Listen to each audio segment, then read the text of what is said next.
വചനവീഥിയിലൂടെ father ജെ.ബി. Puthur. വിശുദ്ധ ലൂക്ക രചിച്ച നമ്മുടെ കർത്താവ് യേശുമിശിഹായുടെ പരിശുദ്ധ സുവിശേഷം.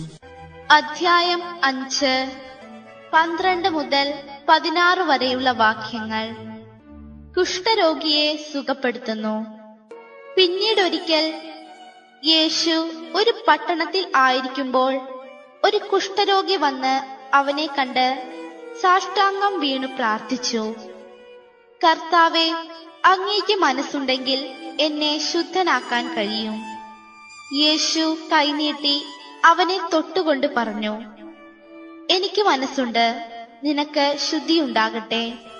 തൽക്ഷണം കുഷ്ഠം അവനെ വിട്ടുമാറി.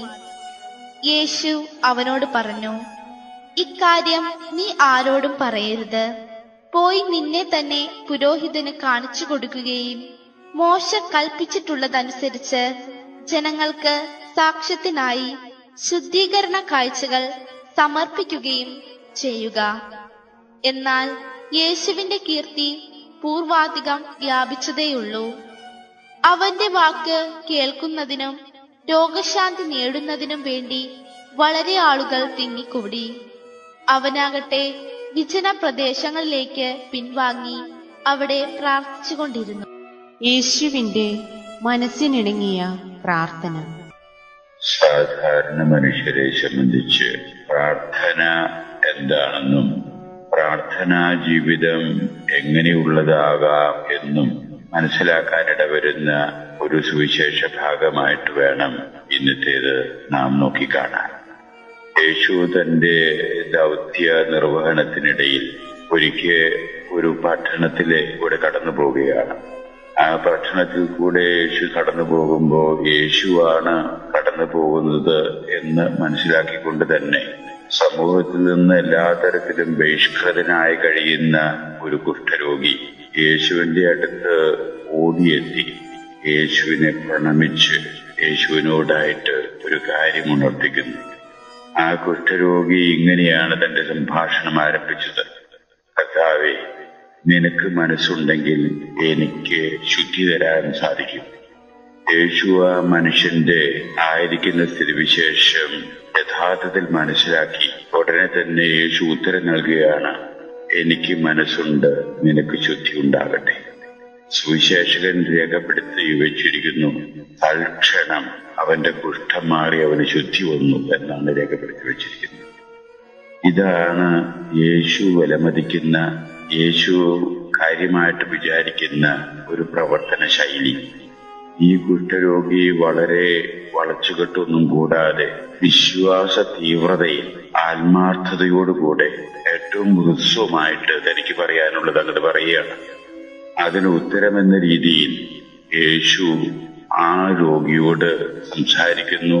രോഗിയുടെ പ്രാർത്ഥന പൂർണ്ണ രീതിയിൽ അത് നിർവഹിക്കപ്പെടുകയാണ്. ഇതാണ് പ്രാർത്ഥന. അവിടെ സാഹിത്യ ഭംഗിയോ അവിടെ വളച്ചുകെട്ടോ നീണ്ട യാമങ്ങളിലുള്ള പ്രാർത്ഥനകളോ ഒന്നും അവിടെ ഇല്ല.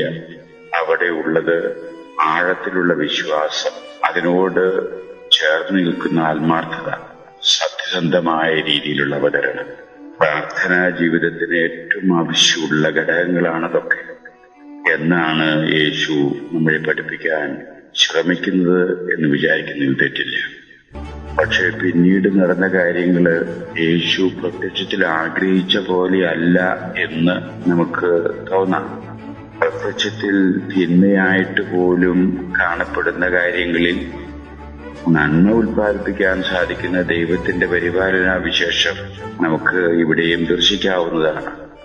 യേശു ആ രോഗിയെ കർശനമായിട്ട് മുടക്കുന്നു. ആരോടും ഈ നടന്ന സംഭവം അറിയിക്കരുതെന്ന്. പകരം കുഷ്ഠം മാറി എന്നുള്ളതിന് സർട്ടിഫിക്കറ്റ് വാങ്ങാൻ വേണ്ടി ചുമതലപ്പെട്ടവരെ സമീപിക്കാനും ആവശ്യപ്പെടുന്നു.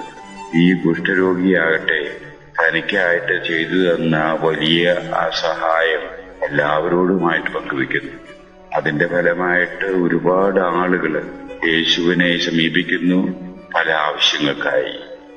സുവിശേഷകൻ രേഖപ്പെടുത്തി വെച്ചിരിക്കുന്നു, യേശുവിന് പരസ്യമായിട്ട് ജനങ്ങളുടെ മുമ്പിൽ പ്രത്യക്ഷപ്പെടാൻ സാധിക്കാത്ത അത്ര കണ്ട് അത് പരസ്യമായി തീർന്നു എന്നാണ് പറയുന്നത്.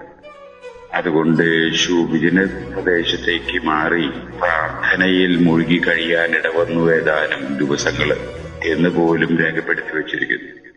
പ്രത്യക്ഷത്തിൽ അവന്റേതായിട്ടുള്ള ശുഷ്കാന്തി കൊണ്ടോ അവന്റേതായിട്ടുള്ള പ്രവർത്തന വൈകല്യം കൊണ്ടോ എന്തോ യേശു ഉദ്ദേശിച്ച കാര്യം ഉദ്ദേശിച്ച വിധത്തിൽ നടന്നില്ല എന്ന് വരികിൽ തന്നെ അതിൽ നിന്ന് പോലും നന്മ ഉത്പാദിപ്പിക്കാൻ സാധിക്കുന്ന, നന്മയുണ്ടാകാൻ ഇടവരുന്ന സാഹചര്യങ്ങൾ നമ്മുടെ മുമ്പില് അവതരിപ്പിക്കപ്പെടുകയാണ് സുവിശേഷം. അങ്ങനെയും ദൈവത്തിന്റെ പദ്ധതി അന്വർത്ഥമാകാൻ ഇടവരും എന്നുള്ളതിൽ നാം വിഹ്വലത കാണിച്ചിട്ടോ നിസ്സഹകരണപ്പെട്ടിട്ടോ കുണ്ഠിതപ്പെട്ടിട്ടോ കാര്യമില്ല.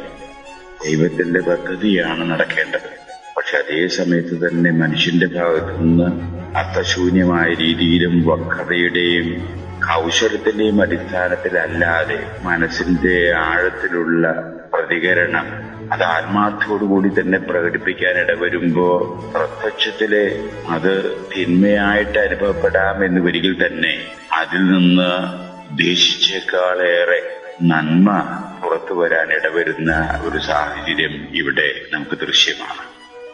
ഇത് നമ്മുടെ ജീവിതത്തിലേക്ക് ഏറ്റുവാങ്ങാവുന്ന ഒരു സുവിശേഷ സത്യമായിട്ട് വേണം കരുതാൻ.